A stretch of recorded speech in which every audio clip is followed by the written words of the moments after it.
ಎಲ್ಲರಿಗೂ ನಮಸ್ಕಾರ. ಥಟ್ನಂತ ಹೇಳಿ ಕ್ವಿಜ್ ಕಾರ್ಯಕ್ರಮಕ್ಕೆ ತಮಗೆಲ್ಲ ಸ್ವಾಗತ. ಮೊಬೈಲಲ್ಲಿ ರೀಲ್ಸ್ಗಳ ಕಾಟ ಹೆಚ್ಚು. ಆ ರೀಲ್ಸ್ಗಳನ್ನು ನೋಡ್ತಾ ಇದ್ದರೆ ಗಂಟೆಗಳು ಸರಿದು ಹೋಗುತ್ತವೆ, ಗೊತ್ತೇ ಆಗಲ್ಲ. ಈ ರೀಲ್ಸ್ಗಳು ಎಷ್ಟರ ಮಟ್ಟಿಗೆ ಚಟವನ್ನು ಉಂಟು ಮಾಡಿದೆ ಅಂದರೆ ಈ ಮೊಬೈಲನ್ನು ಯಾಕೆ ತಾನೇ ಕಂಡು ಹಿಡಿದ್ರು ಅಂತ ಶಾಪ ಕೊಡುವ ಸ್ಥಿತಿ ಬಂದಿದೆ. ರೀಲ್ಸ್ಗಳು ಮಾಡೋದು ತಪ್ಪಲ್ಲ, ಆದರೆ ಅವುಗಳಲ್ಲಿ ಅರ್ಥವತ್ತಾಗಿರುವಂಥದ್ದು, ಸಮಾಜಕ್ಕೆ ಏನಾದರೂ ಒಂದು ಸಂದೇಶ ಕೊಡುವಂಥದ್ದು ಇದ್ದರೆ ಖಂಡಿತ ರೀಲ್ಸನ್ನು ಮಾಡಬಹುದು, ನೋಡಬಹುದು. ಆದರೆ ಅಂತಹ ರೀಲ್ಸ್ಗಳು ಖಂಡಿತ ಇವತ್ತು ನಿರ್ಮಾಣ ಆಗ್ತಾ ಇಲ್ಲ. ಇಂತಹವರಿಗಾಗಿಯೇ ಒಂದು ಸೊಗಸಾದ ಪುಸ್ತಕ ಕನ್ನಡದಲ್ಲಿ ಪ್ರಕಟ ಆಗಿದೆ. Let's make a short film. ಇಂಗ್ಲೀಷಲ್ಲಿ ಕೊಟ್ಟಿರುವಂಥ ಶೀರ್ಷಿಕೆ let's make a short film ಅಂತ. ಕನ್ನಡದಲ್ಲಿ ಉಪಶೀರ್ಷಿಕೆ ಕೊಟ್ಟಿದ್ದಾರೆ ಕಿರುಚಿತ್ರಕ್ಕೊಂದು ಕೈಪಿಡಿ ಅಂತ ಹೇಳಿ. ಇದನ್ನು ಬರೆದಿದ್ದಾರೆ ಜಯರಾಮಾಚಾರಿ ಅವರು. ಜಯರಾಮಾಚಾರಿ ಅವರು ಓದಿದ್ದು ಎಸ್.ಜೆ. ಪಾಲಿಟೆಕ್ನಿಕಲ್ಲಿ. ನಂತರ ಅವರು UVCಯಲ್ಲಿ ಇಂಜಿನಿಯರಿಂಗ್ ಪದವಿಯನ್ನು ಪೂರ್ಣಗೊಳಿಸ್ತಾರೆ. ಅದಾದ ಮೇಲೆ ಅವರು ಮೆಟ್ರೋ ಸಂಸ್ಥೆಯನ್ನು ಸೇರಿ ಸ್ಟೇಷನ್ ಸೂಪರಿಂಟೆಂಡೆಂಟ್ ಆಗಿ ಕೆಲಸವನ್ನು ಮಾಡ್ತಾ ಇದ್ದಾರೆ. ಆದರೆ ಅವರಿಗೆ ಈ ಕಿರುಚಿತ್ರಗಳನ್ನು ನಿರ್ಮಿಸುವ ಹವ್ಯಾಸ ಅವರನ್ನು ಆವರಿಸಿಕೊಳ್ಳುತ್ತೆ. ಅದಕ್ಕೆ ನೇರವಾಗಿ ಅವರೇನು ಮಾಡ್ತಾರೆ ಅಂದರೆ ಟೆಂಟ್ ಶಾಲೆಗೆ ಹೋಗ್ತಾರೆ. ಟೆಂಟ್ ಶಾಲೆ ಅಂದರೆ ಏನು? ನಾಗತಿಹಳ್ಳಿ ಚಂದ್ರಶೇಖರ್ ಅವರ ಹೆಸರು ನಮಗೆಲ್ಲ ಪರಿಚಿತ ಆಗಿರುವಂಥದ್ದೇ. ಎಷ್ಟು ಚಿತ್ರಗಳನ್ನು, ಒಳ್ಳೆಯ ಚಿತ್ರಗಳನ್ನು ನಮಗೆ ಕೊಟ್ಟಿದ್ದಾರೆ.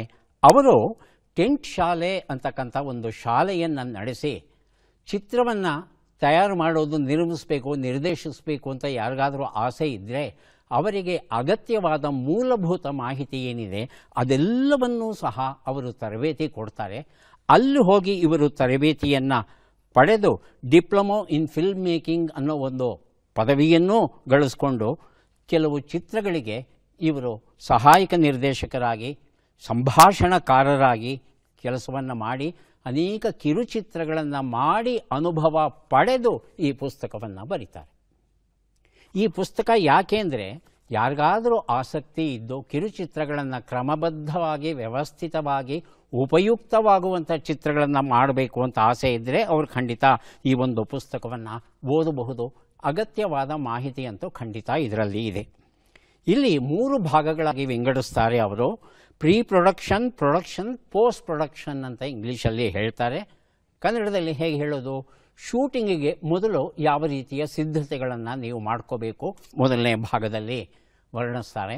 ಎರಡನೇ ಭಾಗ ಶೂಟಿಂಗನ್ನು ಹೇಗೆ ಮಾಡಬೇಕು ಅದನ್ನು ವಿವರಿಸ್ತಾರೆ.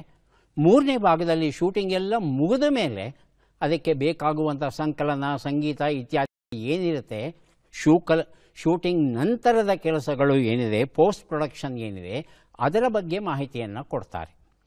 ಪ್ರತಿಯೊಂದು ಈ 3 ವಿಶಾಲ ಭಾಗಗಳಲ್ಲಿ ಪುಟ್ಟ ಪುಟ್ಟ ಅಧ್ಯಾಯಗಳನ್ನು ಬರೆದು ಒಂದೊಂದು ಅಧ್ಯಾಯಕ್ಕೂ ಉದಾಹರಣೆ ಕೊಟ್ಟು, ಚಿತ್ರ ಕೊಟ್ಟು, ವಿವರಣೆಗಳನ್ನು ಬರಿತಾ ಹೋಗ್ತಾರೆ. ಹಾಗಾಗಿ ಇಲ್ಲಿರ್ತಕ್ಕಂಥ ಈ ಒಂದು ಪುಸ್ತಕವನ್ನು ಓದಿ ಅರ್ಥ ಮಾಡಿಕೊಂಡ್ರೆ ಖಂಡಿತವಾಗಿಯೂ ನಾವು ಅತ್ಯುತ್ತಮವಾದ ಶಾರ್ಟ್ ರೀಲ್ಗಳನ್ನು, ಕಿರುಚಿತ್ರಗಳನ್ನು ನಿರ್ಮಿಸಬಹುದು. ಇದರಲ್ಲಿ ಅನುಮಾನವೇ ಇಲ್ಲ. ಮತ್ತೊಂದು ಒಳ್ಳೆಯ ಕೆಲಸ ಏನು ಮಾಡಿದ್ದಾರೆ ಜಯರಾಮಾಚಾರಿ ಅವರು ಅಂತ ಹೇಳ್ತಂದರೆ ಕೊನೆಯಲ್ಲಿ ಕೆಲವು ಸಂದರ್ಶನಗಳನ್ನು ಸೇರಿಸಿದ್ದಾರೆ. ಈಗಾಗಲೇ ಕಿರುಚಿತ್ರಗಳನ್ನು ಮಾಡಿ ಯಶಸ್ಸನ್ನು ಗಳಿಸಿದಂಥ ಕೆಲವು ಉತ್ಸಾಹಿ ಯುವಕರು ಯಾರಿದ್ದಾರೆ, ಸಂತೋಷ್ ಜಿ ಗೋಪಾಲ್ ಆಗಿರಬಹುದು, ನವನ್ ಶ್ರೀನಿವಾಸ್ ಅವರು ಆಗಿರಬಹುದು, ನವೀನ್ ತೇಜಸ್ವಿ ಆಗಿರಬಹುದು, ಅವರನ್ನು ಭೇಟಿ ಮಾಡಿ ಪುಟ್ಟ ಸಂದರ್ಶನ ಮಾಡಿ ಅವರಿಂದ ಉಪಯುಕ್ತವಾದ ಮಾಹಿತಿಯನ್ನು ನಮಗೆ ನೀಡ್ತಾ ನಮಗೆ ಧೈರ್ಯವನ್ನು ತುಂಬುತ್ತಾರೆ. ಹಾಗಾಗಿ ಕಿರುಚಿತ್ರಗಳನ್ನು ಮಾಡಬೇಕು ಅನ್ನೋ ಆಸೆ ನಿಮಗಿದ್ದರೆ ನಿಮ್ಮ ಮೊಬೈಲಲ್ಲೇ ಹೇಗೆ ಚಿತ್ರೀಕರಿಸಬಹುದು, ಮಾಡಬಹುದು, ಈ ಪುಸ್ತಕವನ್ನು ದಯವಿಟ್ಟು ಓದಿ. Let's make a short film, Jayaramachari ಅವರು ಬರೆದಂಥ ಉಪಯುಕ್ತವಾದ ಪುಸ್ತಕ. ಕಾರ್ಯಕ್ರಮವನ್ನು ಆರಂಭಿಸ್ತಾ ಇದ್ದೇವೆ. ಸ್ಪರ್ಧಿಗಳ ಪರಿಚಯ. ಮೊದಲ ಸ್ಪರ್ಧಿ. ಎಲ್ಲರಿಗೂ ನಮಸ್ಕಾರ. ನನ್ನ ಹೆಸರು ದಿವ್ಯಾ ಗುರುದೇವ್ ಅಂತ. ನಾನು ಮೈಸೂರಿಂದ ಬಂದಿರ್ತೀನಿ. ಗಾರ್ಡನಿಂಗ್ ಮತ್ತು ಕ್ರಾಫ್ಟ್ ಇವೆರಡು ನಂದು ಹಾಬಿ ಆಗಿರುತ್ತೆ.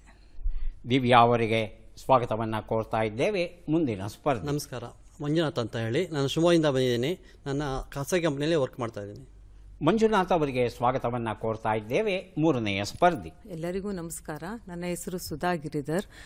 ಬೆಂಗಳೂರಿನ ಕೋರಮಂಗಲ ಟೀಚರ್ಸ್ ಕಾಲೋನಿಯಿಂದ ಬಂದಿದ್ದೀನಿ. ನನ್ನ ಹವ್ಯಾಸಗಳು ಗಾರ್ಡನಿಂಗ್ ಮತ್ತು ಕ್ರಾಫ್ಟ್ ಮಾಡೋದು ಮತ್ತು ಧಾರ್ಮಿಕ ವಿಚಾರಗಳ ಬಗ್ಗೆ ಆಸಕ್ತಿ ಇದೆ. ಸುಧಾ ಅವರಿಗೆ ಸ್ವಾಗತವನ್ನು ಕೋರ್ತಾ ಇದ್ದೇವೆ. ಮೂವರು ಸಿದ್ಧವಾಗಿದ್ದರೆ ಕಾರ್ಯಕ್ರಮ ಆರಂಭಿಸೋಣ. ಮೊದಲಿಗೆ ನಿಯಮಗಳನ್ನು ಒಮ್ಮೆ ನೋಡಿಬಿಡೋಣ. ಒಟ್ಟು 10 ಪ್ರಶ್ನೆಗಳು. ಮೊದಲು ಬಜರ್ ಒತ್ತಿದವರಿಗೆ ಉತ್ತರ ನೀಡುವ ಅವಕಾಶ. ಪ್ರತಿ ಸರಿ ಉತ್ತರಕ್ಕೆ ಒಂದು ಪುಸ್ತಕ ಬಹುಮಾನ. ಆಯ್ಕೆಗಳು ಬರುವ ಮೊದಲೇ ಬಜರ್ ಒತ್ತಿ ಸರಿ ಉತ್ತರ ನೀಡಿದರೆ 2 ಪುಸ್ತಕ ಬಹುಮಾನ. 100 ಅಂಕ ಗಳಿಸಿದವರಿಗೆ ಒಂದು ಪುಸ್ತಕ. ವಿಶೇಷ ಬಹುಮಾನ. ನಕಾರಾತ್ಮಕ ತಂತ್ರಗಳಿಗೆ ಅವಕಾಶವಿಲ್ಲ. ಕಾರ್ಯಕ್ರಮದ ಮೊದಲ ಪುಸ್ತಕ ಬದುಕೇ ಭಗವಂತ. ಇರುವಿಕೆ ಕಾಣಬೇಕು, ಇಲ್ಲದಿರುವಿಕೆ ಕಾಡಬೇಕು ಅಂತ ಹೇಳ್ತಾರೆ. ಡಾಕ್ಟರ್ DS ಶ್ರೀನಿವಾಸ್ ಪ್ರಸಾದ್ ಬರೆದಿರುವಂಥದ್ದು ನಮ್ಮ ಮೊದಲ ಪ್ರಶ್ನೆ. ಹಲ್ಮಿಡಿ ಶಾಸನವನ್ನು ಯಾರು ಪತ್ತೆ ಹಚ್ಚಿದರು? ಆಯ್ಕೆಗಳನ್ನು ನೋಡೋಣ. R. Narasimhacharya, BL Rice, MH Krishna ಹಾಗೂ ಶಾ ಶೆಟ್ಟರ್. ಮೊದಲಿಗೆ ಸುಧಾ, ನಂತರ ದಿವ್ಯಾ. ಆರ್ ನರಸಿಂಹಾಚಾರ್ಯ. R. ನರಸಿಂಹಾಚಾರ್ಯ ಆಯ್ಕೆ 1. Divya BL Rice. BL Rice ಅಂತ ಹೇಳ್ತಾ ಇದ್ದಾರೆ. ಆಯ್ಕೆ 2 ಸರಿಯಾದ ಉತ್ತರ ಈಗ ಬಂತು. ಉತ್ತರವನ್ನು ನೋಡೋಣ. MH ಕೃಷ್ಣ ಸರಿಯಾದ ಉತ್ತರ ಆಗಿತ್ತು. MH ಕೃಷ್ಣ ಅವರ ಪೂರ್ತಿ ಹೆಸರು ಮೈಸೂರು ಹಟ್ಟಿ ಕೃಷ್ಣ ಅಯ್ಯಂಗಾರ್ ಅನ್ನೋದು ಅವರ ಪೂರ್ಣ ಹೆಸರು. ಆದರೆ ಸಾರಸ್ವತ ಲೋಕದಲ್ಲಿ MH ಕೃಷ್ಣ ಅಂತ ಅವರು ಪ್ರಸಿದ್ಧರಾಗಿದ್ದಾರೆ. ಇತಿಹಾಸಕಾರರು, ಪುರಾತತ್ವ ತಜ್ಞರು, ಶಾಸನ ಮತ್ತು ನಾಣ್ಯಗಳ ಬಗ್ಗೆ ವಿಶೇಷವಾದ ಅನುಭವವನ್ನು ಉಳ್ಳವರು. ಸುಮಾರು 2000 ಶಾಸನಗಳನ್ನು ಇವರು ಕರ್ನಾಟಕದಲ್ಲಿ ಪತ್ತೆ ಹಚ್ಚಿ ಜೊತೆಗೆ 6000 ನಾಣ್ಯಗಳನ್ನು ಸಹ ಕಂಡುಹಿಡಿದು ಅವು ಯಾರದ್ದು, ಯಾರ ಕಾಲದಲ್ಲಿ ಅವು ಮುದ್ರಣವಾಯಿತು, ಅದರ ಬೆಲೆ ಏನು ಇತ್ಯಾದಿ ಅನೇಕ ಮಾಹಿತಿಗಳನ್ನು ಅವರು ನಮಗೆ ಕೊಟ್ಟಿದ್ದಾರೆ. ಹಾಗೆಯೇ ಶಿವಾಜಿಯ ತಂದೆ ಶಹಜಿ ಏನಿದ್ರು, ಅವರ ಸಮಾಧಿ ಏನಿತ್ತು ಅದನ್ನೂ ಸಹ ಪತ್ತೆ ಹಚ್ಚಿದ್ದಾರೆ. ಅವರು ಬಹಳ ಮುಖ್ಯವಾದಂಥ ಈ ಒಂದು ಶಾಸನ, ಹಲ್ಮಿಡಿ ಶಾಸನ ಏನಿದೆ, ಇದನ್ನು ಇವರು ಪತ್ತೆ ಹಚ್ಚಿ ಕನ್ನಡಕ್ಕೆ ಕನಿಷ್ಠ ಕ್ರಿಸ್ತಶಕ 450 ಸಹ ಅದಕ್ಕೆ ಕಾಲಮಾನ ಉಂಟು ಅಂತ ಹೇಳ್ತಾರೆ. ಬಹುದಿನದವರೆಗೆ ಇದು ಕನ್ನಡದ ಮೊದಲ ಶಾಸನ ಅಂತ ನಾವೆಲ್ಲ ಪರಿಗಣಿಸಿದ್ವಿ. ಆದರೆ ಇದಕ್ಕಿಂತಲೂ ಹಿಂದಿನ ಶಾಸನಗಳು ಈಗ ಪತ್ತೆ ಆಗಿವೆ. ಉದಾಹರಣೆಗೆ ತಾಳಗುಂದದಲ್ಲಿ ದೊರೆದಂಥ ಸಿಂಹ ಕಟಾಂಚನ ಶಾಸನ, ಅದು ಸದ್ಯಕ್ಕೆ ಕನ್ನಡದ ಮೊದಲ ಶಾಸನ ಆಗಿದೆ. ಮುಂದಿನ ಪುಸ್ತಕ ಬೆಳ್ಳಿ ತೆರೆಯ ಬಂಗಾರದ ಗೆರೆ. ಗಣೇಶ್ ಕಾಸರಗೋಡು ಬರೆದಂಥ ಪುಸ್ತಕ ಇದು. ನಮ್ಮ ಪ್ರಶ್ನೆ. ಅಲೆಕ್ಸಾಂಡರ್ ದ ಗ್ರೇಟ್ ಭಾರತಕ್ಕೆ ಬಂದಾಗ ಯಾವ ಪ್ರಾಣಿಯನ್ನು ಮೊದಲ ಬಾರಿಗೆ ನೋಡಿದ? ಆಯ್ಕೆಗಳನ್ನು ನೋಡೋಣ. ಕುದುರೆ, ಆನೆ, ಹಸು, ಒಂಟೆ. ಮೊದಲಿಗೆ ಸುಧಾ, ನಂತರ ದಿವ್ಯಾ. ಒಂಟೆ. ಒಂಟೆ ಆನೆ. ಆಯ್ಕೆ 4. ದಿವ್ಯಾ 2 ಆನೆ. ಆನೆ. ಉತ್ತರವನ್ನು ನೋಡೋಣ. ಆನೆ ಸರಿಯಾದ ಉತ್ತರ. ದಿವ್ಯಾ ಅವರಿಗೆ ಬೆಳ್ಳಿ ತೆರೆಯ ಬಂಗಾರದ ಗೆರೆ ಎನ್ನುವ ಈ ಒಂದು ಪುಸ್ತಕವನ್ನು ಕೊಟ್ಟಿದ್ದೇನೆ. ಕ್ರಿಸ್ತಪೂರ್ವ 326ರಲ್ಲಿ ಪುರೂರವನೊಡನೆ ಯುದ್ಧ ಮಾಡೋಕ್ಕೆ ಬರ್ತಾನೆ. ಝೀಲಂ ನದಿ ತೀರದಲ್ಲಿ ಯುದ್ಧ ನಡೆಯುತ್ತೆ. ಇಲ್ಲಿ ಪುರೂರವ 200 ಆನೆಗಳನ್ನು ಮುಂದೆ ತಂದು ನಿಲ್ಲಿಸ್ತಾನೆ. ಆನೆ ಅನ್ನೋ ಪ್ರಾಣಿಯನ್ನೇ ನೋಡಿರಲ್ಲ ಅಲೆಕ್ಸಾಂಡರ್. ಅದರ ಗಾತ್ರ, ಶಕ್ತಿ ಇವೆಲ್ಲ ನೋಡಿ ಆತ ದಂಗಾಗೋಗ್ಬಿಡ್ತಾನೆ. ಯುದ್ಧ ಸೋಲೋದು ತಾನು ಖಚಿತ ಅನ್ನೋದು ಗೊತ್ತಾಗುತ್ತೆ ಅವನಿಗೆ. ಆದರೆ ಹಿತಶತ್ರುಗಳಿರ್ತಾರಲ್ಲ, ನಮ್ಮ ಗುಟ್ಟುಗಳನ್ನು ಬಿಟ್ಕೊಡೋರು. ಹಾಗಾಗಿ ನಮ್ಮವರೇ ಅವನಿಗೆ ಈ ಆನೆಗಳ ವಿರುದ್ಧ ಹೇಗೆ ಹೋರಾಡಬೇಕು ಅನ್ನೋದನ್ನು ಹೇಳ್ಕೊಡ್ತಾರೆ. ಮತ್ತೇನಿಲ್ಲ, ಆನೆಯ ಜೊತೆ ಹೋರಾಡಬೇಕಾದ್ರೆ ನೇರವಾದ ಹೋರಾಟಕ್ಕೆ ನಿಂತರೆ ನಾವು ಸೋಲೋದು ಖಚಿತ. ನಾವು ಮಾಡಬೇಕಾದದಿಷ್ಟೇ, ಹೇಗಾದರೂ ಮಾಡಿ ಅದರ ಸೊಂಡಿಲನ್ನು ಕತ್ತರಿಸ್ಬಿಡಬೇಕು. ಸೊಂಡಿಲಿಗೆ ಪೆಟ್ಟಾಯಿತು ಅಂತ ಹೇಳ್ತಂದರೆ ಆನೆಗೆ ಹುಚ್ಚು ಹಿಡಿದ ಹಾಗೆ. ಯಾಕಂದರೆ ಎಲ್ಲ ರೀತಿಯ ವಾಸನೆಗಳು ಅದಕ್ಕೆ ಆ ಸೊಂಡಿಲಿನ ಮೂಲಕವೇ ಸಿಗ್ತಾ ಇರುತ್ತೆ. ಹಾಗಾಗಿ ಹೊರ ಜಗತ್ತಿನ ಅನುಭವ ಸಿಗೋದೇ ಸೊಂಡಿಲಿನ ಮೂಲಕ. ಅದನ್ನು ಕತ್ತರಿಸ್ಬಿಟ್ರೆ ಆನೆ ಹುಚ್ಚು ಹಿಡಿದಾಗೆ ಎಲ್ಲಂದರಲ್ಲಿ ನುಗ್ಗೋಕ್ಕೆ ಶುರುವಾಗುತ್ತೆ. ಈ ಗುಟ್ಟನ್ನು ಹೇಳ್ಕೊಡ್ತಾರೆ ಅಲೆಕ್ಸಾಂಡರ್ಗೆ. ಆಮೇಲೆ ಅಲೆಕ್ಸಾಂಡರ್ ಗೆದ್ದ ಮುಂದಿನ ಕಥೆ ನಮಗೆಲ್ಲ ಗೊತ್ತಿರುವಂಥ ವಿಚಾರವೇ. ಆರೋಹಣ ಎನ್ನುವ ಪುಸ್ತಕವನ್ನು ಈಗ ಕೊಡ್ತಾ ಇದ್ದೇವೆ. ವಿವೇಕಾನಂದ ಕಾಮತ್ ಅವರು ಇದನ್ನು ಬರೆದಿದ್ದಾರೆ. ನಮ್ಮ ಪ್ರಶ್ನೆ: ಭಾರತದ ಯಾವ ನಗರದಲ್ಲಿ ಸುಮಾರು 1,000 ಬ್ರಿಟಿಷ್ ಸೈನಿಕರು ಹಾಗೂ ಅವರ ಕುಟುಂಬಗಳ ಮಾರಣ ಹೋಮವು 1857ರಲ್ಲಿ ನಡೆಯಿತು? ಆಯ್ಕೆಗಳನ್ನು ನೋಡೋಣ. ಕಾನ್ಪುರ, ಬೆಹರಾಂಪುರ್, ರಾವಲ್ಪಿಂಡಿ, ದಿಲ್ಲಿ. ಮೊದಲಿಗೆ ಸುಧಾ, ನಂತರ ಮಂಜುನಾ. ಬೆಹರಾಂಪುರ್. ಆಯ್ಕೆ 2. ಮಂಜುನಾ? ರಾವಲ್ಪಿಂಡಿ. ರಾವಲ್ಪಿಂಡಿ ಆಯ್ಕೆ 3. ಸರಿಯಾದ ಉತ್ತರ ಈಗ ಬಂತು. ಕಾನ್ಪುರ ಸರಿಯಾದ ಉತ್ತರ ಆಗಿತ್ತು. ಜೂನ್ 1857ರಲ್ಲಿ ನಾನಾ ಸಾಹೇಬ್ ನೇತೃತ್ವದಲ್ಲಿ ಒಂದಷ್ಟು ಸೈನ್ಯ ನುಗ್ಗುತ್ತೆ ಕಾನ್ಪುರದಲ್ಲಿ. ಕಾನ್ಪುರ ವಾಸ್ತವದಲ್ಲಿ ಒಂದು ಮಿಲಿಟರಿ ಕೇಂದ್ರ ಆಗಿರುತ್ತೆ. ಅಲ್ಲಿ ಜನರಲ್ ವೀಲರ್ ಅಂತಕ್ಕಂಥ ಒಬ್ಬ ಬ್ರಿಟಿಷ್ ಅಧಿಕಾರಿಯ ವ್ಯಾಪ್ತಿಯಲ್ಲಿ ಅಲ್ಲಿ ಕೇಂದ್ರ ಇರುತ್ತೆ. ಅಲ್ಲಿ ಸೈನಿಕರಿಗಿಂತ ಹೆಚ್ಚಾಗಿ ಆ ಸೈನಿಕರ ಕುಟುಂಬಗಳು ಇರುತ್ತೆ. ಅಂಥದರ ಮೇಲೆ ನಿರಂತರವಾಗಿ 3 ವಾರಗಳ ಕಾಲ ದಾಳಿಯನ್ನು ಮಾಡ್ತಾರೆ. ದಾಳಿಯನ್ನು ಮಾಡಿ ಅವಕಾಶ ಸಿಕ್ಕಿದಾಗೆಲ್ಲ ಒಳಗೆ ನುಗ್ಗಿ ಅಲ್ಲಿರ್ತಕ್ಕಂಥ ಬ್ರಿಟಿಷರನ್ನು, ಅವರ ಮನೆ ಮಂದಿಯನ್ನು ಕೊಲ್ಲೋಕೆ ಶುರು ಮಾಡ್ತಾರೆ ಕ್ರಾಂತಿಯಲ್ಲಿ ಇದ್ದಂಥ ಸೈನಿಕರು. ಇಲ್ಲಿ ಬಂದಂಥ ದೊಡ್ಡ ಸಮಸ್ಯೆ ಏನು ಅಂದರೆ, ಯಾರು ಸತ್ತಿರ್ತಾರೆ ಅವರ ಹೆಣಗಳು ಏನಿರುತ್ತೆ ಅವುಗಳ ವಿಲೇವಾರಿ ನಡೆಯಲ್ಲ. ವಿಲೇವಾರಿ ಸಕಾಲದಲ್ಲಿ ನಡೆದೇ ಇದ್ದ ಕಾರಣ ಅಲ್ಲಿ ಸಿಡುಬಿನ ಕಾಯಿಲೆ ಹೆಚ್ಚಾಗುತ್ತೆ. ಹಾಗೆಯೇ ಕಾಲರಾ, ಪ್ಲೇಗ್ ಮುಂತಾದ ಕಾಯಿಲೆಗಳು, ಸೋಂಕು ರೋಗಗಳು ಹೆಚ್ಚಾದಾಗ ಅದು ಹೆಚ್ಚಿನ ಜನರನ್ನು ಕೊಲ್ಲೋಕೆ ಶುರು ಮಾಡುತ್ತೆ. ಹೀಗಾಗಿ 1000ಕ್ಕೂ ಹೆಚ್ಚು ಜನ ಸಾಯ್ತಾರಂತೆ ಈ ಒಂದು ಹೋರಾಟದಲ್ಲಿ. ಮುಂದಿನ ಪುಸ್ತಕ ಅನಂತ ಹುದೆಂಗಜೆ ಬರೆದಂಥ ಪುಸ್ತಕ. ನಿಮಗೆಷ್ಟು ಹಣ ಬೇಕು? ಪ್ರಶ್ನೆಯನ್ನು ನೋಡೋಣ. ಜಪಾನೀಯರು ತಮ್ಮ ದೇಶವನ್ನು ಯಾವ ಹೆಸರಿನಿಂದ ಕರೆಯುತ್ತಾರೆ? ಆಯ್ಕೆಗಳನ್ನು ನೋಡೋಣ. ಹೊನ್ಶು, ಯಮಾಟೈ ಕೋಕು, ಕಂಜಿ, ನಿಪ್ಪಾನ್ ಕೋಕು. ಮೊದಲಿಗೆ ದಿವ್ಯಾ, ನಂತರ ಸುಧಾ. ಆಯ್ಕೆ 1 ಹೊನ್ಶು. ಹೊನ್ಶು ಹೇಳಿ ಸುಧಾ. ಕಂಜಿ. ಕಂಜಿ. ಉತ್ತರವನ್ನು ನೋಡೋಣ. ಸರಿಯಾದ ಉತ್ತರ ನಿಪ್ಪಾನ್ ಕೋಕು ಆಗಿತ್ತು. ಸರಿಯಾದ ಉತ್ತರ. ನಿಪ್ಪಾನ್ ಅನ್ನೋ ಶಬ್ದವನ್ನು ನಾವು ಇಂಗ್ಲೀಷಲ್ಲಿ ನಿಪ್ಪಾನ್ ಅಂತ ಹೇಳಿಬಿಡ್ತೇವೆ. ಆದರೆ ಅವರು ತಮ್ಮ ಜಾಪನಿ ಭಾಷೆಯಲ್ಲಿ ಅವರು ಮಾಡುವ ಉಚ್ಚಾರ ಸ್ವಲ್ಪ ಹೆಚ್ಚು ಕಡಿಮೆ ನಿಹಾನ್ ಅನ್ನೋ ರೀತಿ ಕೇಳಿಸುತ್ತಂತೆ. ಅದು ಇದರ ಅರ್ಥ ಏನು ಅಂತ ಹೇಳ್ತಂದರೆ ಸೂರ್ಯ ಹುಟ್ಟುವ ಸ್ಥಳ ಅನ್ನೋ ಅರ್ಥ ಇದೆಯಂತೆ ಇದನ್ನು. ಹಾಗಾಗಿ ನಿಹಾನ್ ಕುಕು ಅಂತಲೂ ಕರೀತಾರೆ, ನಿಪ್ಪಾನ್ ಕುಕು ಅಂತಲೂ ಕರೀತಾರೆ. ಕ್ರಿಸ್ತ ಪೂರ್ವ 30,000 ವರ್ಷಗಳಿಂದ ಜನವಸತಿ ಇಲ್ಲಿ ಇತ್ತು. ಅಂದರೆ ನಮ್ಮ ಪೂರ್ವಜರು ಸಾಕಷ್ಟು ಸಂಖ್ಯೆಯಲ್ಲಿ ಇಲ್ಲಿ ವಾಸವಾಗಿದ್ದರು ಅನ್ನೋ ವಿಚಾರವೂ ಸಹ ನಮಗೆ ಗೊತ್ತಾಗಿದೆ. ಮುಂದಿನ ಪುಸ್ತಕ ರಾಜೀವ್ ನಾರಾಯಣ್ ನಾಯಕ್ ಅವರು ಬರೆದಂತಹ ಕಾದಂಬರಿ ಪ್ರೀತ್ಸು. ಪ್ರಶ್ನೆ: ಬಿಟ್ಟ ಅಕ್ಷರಗಳನ್ನು ತುಂಬಿ. ಅಕ್ಷರಗಳು ಆ, ದ, ಯ, ಜ, ಹುರು.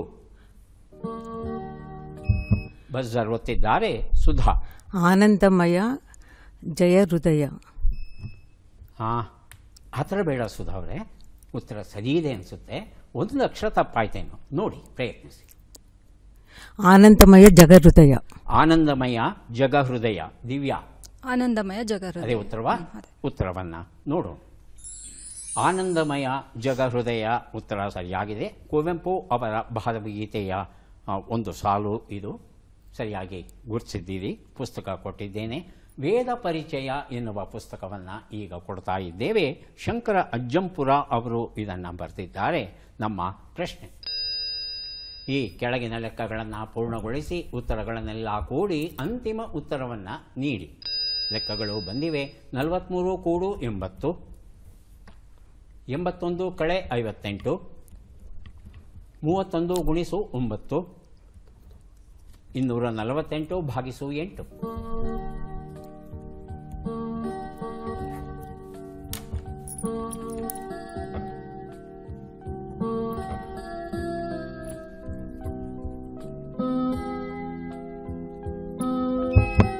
ಬಜರ್ ಒತ್ತಿದ್ದಾರೆ ಸುಧಾ ಅವರು.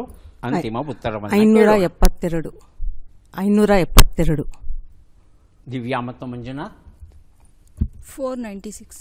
ಬಜರ್ ಅಮ್ಮ. ಹೇಳಿ. 496. 496. ಹಾಂ. ಮಂಜುನಾಥ್ ಇನ್ನು ಮಾಡ್ತಾ ಇದ್ದಾರೆ. ಉತ್ತರವನ್ನು ನೋಡ್ತಾ ಹೋಗೋಣ.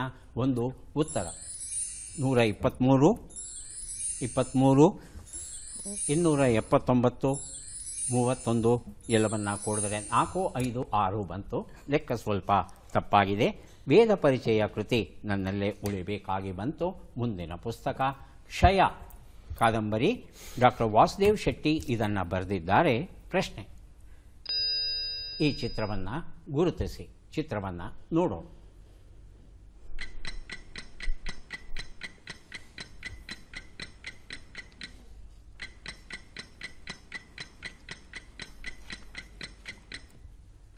ಆಯ್ಕೆಗಳನ್ನು ನೋಡೋಣ. ಟೈಟಮ್ ಆರಮ್, ವಿಕ್ಟೋರಿಯಾ ಲಿಲ್ಲಿ, ರ್ಯಾಫ್ಲೇಸಿಯಾ, ತಾಲಿಪಾಟ್ ಪಾಮ್. ಮೊದಲಿಗೆ ದಿವ್ಯಾ, ನಂತರ ಮಂಜುನಾಥ್. ಆಯ್ಕೆ 2 ವಿಕ್ಟೋರಿಯಾ ಲಿಲ್ಲಿ. ವಿಕ್ಟೋರಿಯಾ ಲಿಲ್ಲಿ ಅಂತ ಹೇಳ್ತಾ ಇದ್ದಾರೆ. ಆಯ್ಕೆ 1 ಟೈಟನ್ ಆರಮ್. ಟೈಟನ್ ಆರಮ್. ಉತ್ತರವನ್ನು ನೋಡೋಣ. ಆದರೆ ಸರಿಯಾದ ಉತ್ತರ ರ್ಯಾಫ್ಲೇಸಿಯಾ ಆಗಿತ್ತು. ರ್ಯಾಫ್ಲೇಸಿಯಾ ಆರ್ನಾಲ್ಡಿ ಅನ್ನೋದು ಇದರ ವೈಜ್ಞಾನಿಕ ನಾಮಧೇಯ. 3 ಅಡಿ ಅಗಲ ಬಿಡುತ್ತಂತೆ ಈ ಹೂವು. ಹೆಚ್ಚು ಕಡಿಮೆ 13-14 kg ತೂಗುತ್ತಂತೆ. ಇಡೀ ಗಿಡ ಒಂದು ಹೂವೆ. ಇದರಲ್ಲಿ ಎಲೆಗಳಾಗಲಿ ಮತ್ತೊಂದಾಗಲಿ ಕಂಡುಬರೋಲ್ಲ. ಇದು ವರ್ಷಗಳ ಕಾಲ ತಗೊಳ್ಳುತ್ತೆ ಅರಳೋದಕ್ಕೆ. ಆದರೆ ಅರಳಿದ ಮೇಲೆ 3-4 ದಿನಗಳಲ್ಲಿ ಇದು ನಾಶವಾಗಿ ಹೋಗುತ್ತೆ. ಇದನ್ನು ಶವ ಹೂವು, ಕಾರ್ಪ್ಸ್ ಫ್ಲವರ್ ಅಂತ ಕರೀತಾರೆ. ಯಾಕಂದರೆ ಹೆಣ ಕೊಳೆಯೋಕ್ಕೆ ಶುರುವಾದರೆ ಯಾವ ರೀತಿ ಕೆಟ್ಟ ವಾಸನೆ ಬರುತ್ತೋ ಅದೇ ರೀತಿಯ ಕೆಟ್ಟ ವಾಸನೆ ಬರುತ್ತಂತೆ. ಈ ಹೂವು ನಾಶವಾಗೋ ಸಂದರ್ಭದಲ್ಲಿ, ಅಂದರೆ ಕೊಳೆಯುವ ಸಂದರ್ಭದಲ್ಲಿ ಯಾಕೆ ಕೆಟ್ಟ ವಾಸನೆ ಬರುತ್ತೆ ಅಂದರೆ, ಪರಾಗಸ್ಪರ್ಶಕ್ಕೆ ಸಹಾಯ ಮಾಡುವಂಥ ಕೀಟಗಳು ಏನಿದೆ ಆ ಕೀಟಗಳಿಗೆ ಈ ಕೆಟ್ಟ ವಾಸನೆ ಬಹಳ ಇಷ್ಟ ಅಂತೆ. ಹಾಗಾಗಿ ಅವುಗಳನ್ನು ಆಕರ್ಷಿಸೋದಕ್ಕೆ ಇದು ಈ ರೀತಿಯಾದ ಒಂದು ವಾಸನೆಯನ್ನು ಉತ್ಪಾದನೆ ಮಾಡುತ್ತೆ ಅಂತ ಹೇಳ್ತಾರೆ. ಇದನ್ನು ಆರ್ನಾಲ್ಡ್ ಮತ್ತು ರ್ಯಾಫ್ಲೀಸ್ ಅಂತಕ್ಕಂಥ ಇಬ್ಬರು ವ್ಯಕ್ತಿಗಳು ಇದನ್ನು ಮೊದಲ ಬಾರಿಗೆ ಜಾವಾ, ಸುಮಾತ್ರಾ, ಬೋರ್ನಿಯೋ, ಇಂಡೋನೇಷಿಯಾದ ಕಾಡುಗಳಲ್ಲಿ ಪತ್ತೆ ಹಚ್ಚುತ್ತಾರೆ. ಇವತ್ತಿಗೂ ಸಹ ಆ ಕಾಡುಗಳಲ್ಲಿ ಬೆಳೆಯುತ್ತೆ. ಆದರೆ ಇದು ರಕ್ಷಿತ ಹೂವು, ಯಾರೂ ಇದನ್ನು ಕೀಳಲಿಕ್ಕೆ ಹೋಗೋದಿಲ್ಲ. ಮುಂದಿನ ಪುಸ್ತಕ ನದಿಯೊಂದು ಕಡಲ ಹುಡುಕುತ್ತಾ. ಕಥೆಗಳ ಪುಸ್ತಕ. ಸಂತೆಬೆನ್ನೂರು, ಫೈಜ್ ನಟರಾಜ್ ಬರೆದಿರುವಂಥದ್ದು. ಪ್ರಶ್ನೆ, ಈ ಅಕ್ಷರಗಳನ್ನು ಸರಿಯಾಗಿ ಜೋಡಿಸಿ. ಅಕ್ಷರಗಳು ಯಾ, ವ, ಸ, ನ, ಮು, ಜಿ, ದ್ರ, ನ.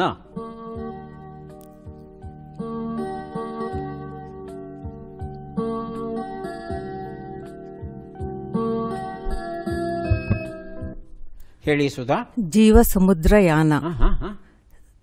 ಸಮುದ್ರಯಾನ. ಸಮುದ್ರಯಾನ ಗೊತ್ತಾಯ್ತು. ಜೀವ. ಜೀವ 8 ಅಕ್ಷರ ಬೇಕು ನಮಗೆ. 7 ಬೇಡ, 9 ಬೇಡ. ದಿವ್ಯಾ ಅವರು ಬಜರ್ ಹೊತ್ತೆ ಕಾಯ್ತಾ ಇದ್ದಾರೆ. ಜೀವ ಸಮುದ್ರಯಾನ. ದಿವ್ಯಾ ಅವ್ರನ್ನ ಕೇಳಲ್ಲ, ಉತ್ತರ ಕೊಡ್ತೀರಾ ಇನ್ನೊಂದು ಸಲ? ಹೇಳಿ ದಿವ್ಯಾ. ಜೀವನ ಸಮುದ್ರಯಾನ. ಜೀವನ ಸಮುದ್ರಯಾನ. ಉತ್ತರವನ್ನು ನೋಡೋಣ. ಜೀವನ ಸಮುದ್ರಯಾನ. ಜೀವ ಸಮುದ್ರಯಾನ ಅಂತ ಹೇಳ್ತಾ ಇದ್ರಿ, ನಾಪಿಟ್ಟಿದ್ರಿ.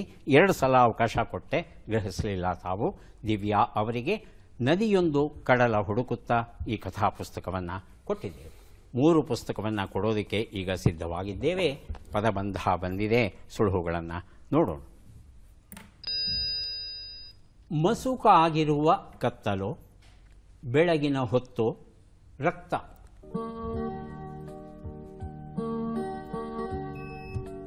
ಬಜರ್ ಆಗಲೇ ಒತ್ತಿದ್ದಾರೆ ದಿವ್ಯಾ ಅವರು. ಒಂದು ಉತ್ತರ ಮಬ್ಬುಗತ್ತಲು. ಏನಮ್ಮ? ಮಬ್ಬುಗತ್ತಲು. 3 ಶಬ್ದ ಸಿಗ್ತಾ? ಪ್ರಯತ್ನಿಸಿ. ಮಂಜುನಾಥ್ ಮತ್ತು ಸುಧಾ ತಾವು ಸಹ ಪ್ರಯತ್ನಿಸಬಹುದು. ಮಸುಕ ಆಗಿರುವ ಕತ್ತಲು. ದಿವ್ಯಾ ಅವರು ಹತ್ತಿರ ಬಂದು ಸ್ವಲ್ಪ ದೂರ ಹೋಗಿದ್ದಾರೆ. ಯೋಚನೆ ಮಾಡ್ತು ಅಂದರೆ ಖಂಡಿತ ಹೊಳೆಯುತ್ತೆ ಉತ್ತರ. 3 ಪ್ರಯತ್ನಿಸಿ. ಇಲ್ಲಾಂದರೆ ಮೊದಲನೇ ಉತ್ತರ ನಾನು ಕೊಡ್ತೇನೆ. 2, 3ಕ್ಕೆ ತಾವು ಪ್ರಯತ್ನಿಸಬಹುದು. 1 ಉತ್ತರ ನಸುಗತ್ತಲೆ. 2 ಉತ್ತರ ಬೆಳಗಿನ ಹೊತ್ತು. ಮೊದಲಿಗೆ ದಿವ್ಯಾ, ನಂತರ ಸುಧಾ. ನಸುಕು. ಏನಮ್ಮ? ನಸುಕು. ನಸುಕು. ಸುಧಾ? ನಸುಕು. ಉತ್ತರವನ್ನು ನೋಡೋಣ. ನಸುಕು ಉತ್ತರ ಸರಿಯಾಗಿದೆ. ರಮಾಬಾಯಿ ಅಂಬೇಡ್ಕರ್ ಅವರ ಜೀವನ ಚರಿತ್ರೆ ಕೊಟ್ಟಿದ್ದೇನೆ. 3 ಉತ್ತರ. ರಕ್ತ. ಮೊದಲಿಗೆ ಬಜರುತ್ತಿದ್ದಾರೆ ಸುಧಾ, ನಂತರ ದಿವ್ಯಾ. ನೆತ್ತರು. ದಿವ್ಯಾ ನೆತ್ತರು. ಉತ್ತರವನ್ನು ನೋಡೋಣ. ನೆತ್ತರು ಉತ್ತರ ಸರಿಯಾಗಿದೆ. 7 ಸಹೋದರಿಯರು 21 ದಿನಗಳು. ಎಚ್ ಶ್ರೀಧರ ರಾವ್ ಅವರು ಬರೆದಂಥ ಪುಸ್ತಕ ಕೊಟ್ಟಿದ್ದೇನೆ ಸುಧಾ ಅವರಿಗೆ. ಈಗ ಬಂದಿದ್ದೇವೆ ಕೊನೆಯ ಘಟ್ಟಕ್ಕೆ. ಚಟ್ಪಟ್ ಚಿನ್ಕುರಳಿ. 5 ಪ್ರಶ್ನೆಗಳು. ಮೊದಲ ಅವಕಾಶ ದಿವ್ಯಾ ಅವರಿಗೆ ದೊರೀತಾ ಇದೆ. ಸಿದ್ಧವಾಗಿದ್ದರೆ ಮೊದಲ ಪ್ರಶ್ನೆ ಆರಂಭಿಸ್ತೇವೆ. ಮೊದಲ ಪ್ರಶ್ನೆ ಈಗ ಬಂತು. ಪ್ರಶ್ನೆಯನ್ನು ನೋಡೋಣ. ಹಂಸಕ್ಷೀರ ನ್ಯಾಯ ಎನ್ನುವ ನುಡಿಗಟ್ಟಿನ ಅರ್ಥವೇನು? ಒಳ್ಳೆಯದನ್ನು ಸ್ವೀಕರಿಸು, ಒಳ್ಳೆಯದನ್ನು ಸ್ವೀಕರಿಸದಿರು. ಒಳ್ಳೆಯದನ್ನು ಸ್ವೀಕರಿಸದಿರು. ಎರಡನೇ ಭಾಗ. ಎರಡನೇ ಪ್ರಶ್ನೆ. ಕೆಸರು, ರಾಡಿ ಎಂಬ ಅರ್ಥವನ್ನು ಕೊಡುವ ಶಬ್ದ ಯಾವುದು? ಪಂಖ. ಅಲ್ಪವ ಮಹಾಪ್ರಾಣವ? ಅಲ್ಪ.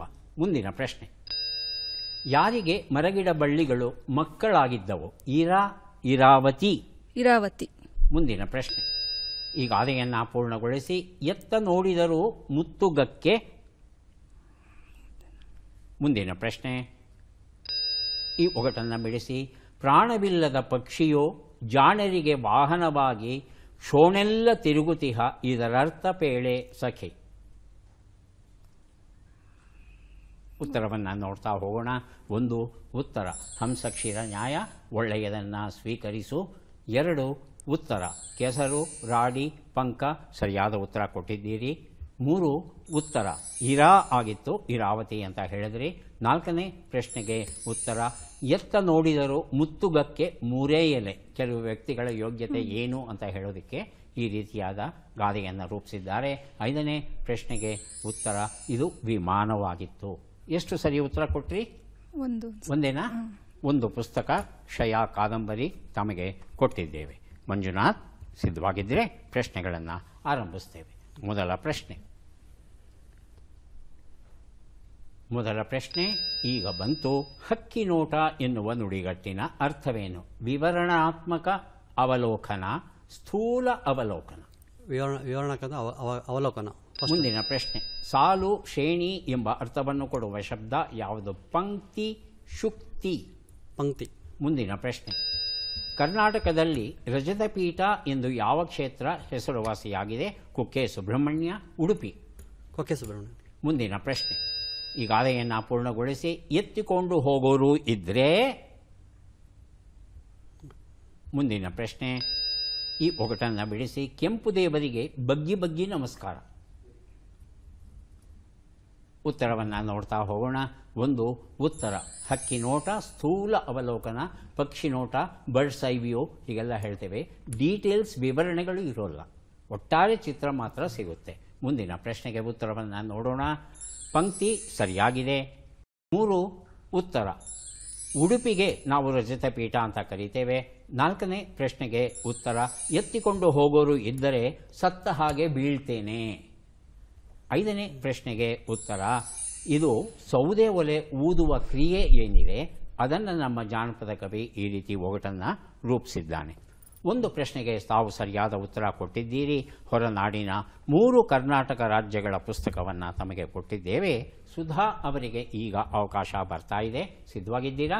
ಮೊದಲ ಪ್ರಶ್ನೆ. ಹಚ್ಚಗಿದ್ದ ಕಡೆ ಮೇಯು ಎನ್ನುವ ನುಡಿಗಟ್ಟಿನ ಅರ್ಥವೇನು? ಸುಖವಾಗಿರುವ ಕಡೆ ನೆಲೆಸು, ಸುಖವಿಲ್ಲದಿದ್ದರೂ ನೆಲೆಸು. ಸುಖವಾಗಿರುವ ಕಡೆ ನೆಲೆಸು. ಮುಂದಿನ ಪ್ರಶ್ನೆ. ಟಿಸಿಲು, ಕವಲು ಎಂಬ ಅರ್ಥವನ್ನು ಕೊಡುವ ಶಬ್ದ ಯಾವುದು? ಶುಂಗ, ಪಂಗ. ಶುಂಗ. ಮುಂದಿನ ಪ್ರಶ್ನೆ. ಒರಿಸ್ಸಾ ದೇಶದ ಪ್ರಾಚೀನ ಹೆಸರೇನು? ಉತ್ಕಲ, ಕಳಿಂಗ. ಕಳಿಂಗ. ಮುಂದಿನ ಪ್ರಶ್ನೆ.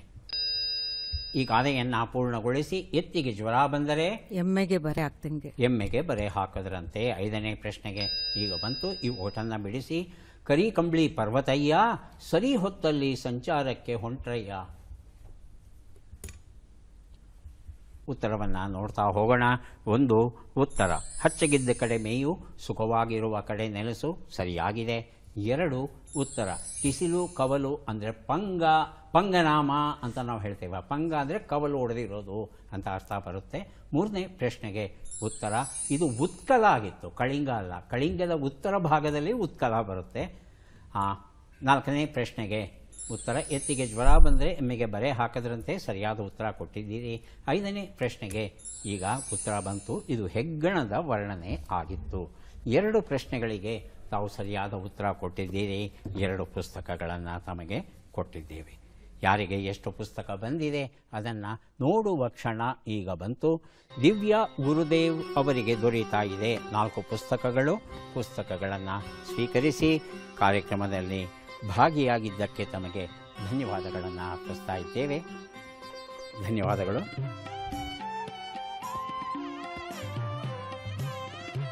ಹೊರನಾಡಿನ 3 ಕರ್ನಾಟಕ ರಾಜ್ಯಗಳು ಈ ಪುಸ್ತಕ ತಮ್ಮದು. ಅಭಿನಂದನೆಗಳು. ಸುಧಾ ಅವರಿಗೆ 4 ಪುಸ್ತಕಗಳನ್ನು ಕೊಡ್ತಾ ಇದ್ದೇವೆ, ಸ್ವೀಕರಿಸಿ. ಅಭಿನಂದನೆಗಳು.